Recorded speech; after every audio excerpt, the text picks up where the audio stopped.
Hello, my name is Hayden Obe, and I am an illustrator and graphic designer.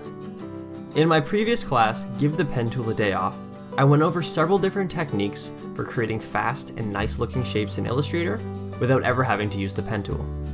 One of these techniques was using live shapes and corners. I believe this to be an incredibly valuable and versatile feature of Adobe Illustrator, and therefore deserving of a class of its own.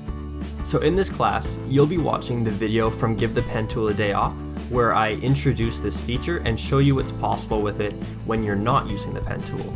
And then from there, I'm going to show you what's possible when you do introduce the pen tool, and all of the interesting shapes that you can create with it. Finally, I'm going to be showing you examples from my own work where I use these techniques. Now you will need Adobe Illustrator CC to use live shapes and corners, so it's important that you have that. If you don't, consider this an introduction to what's possible if you decide to upgrade.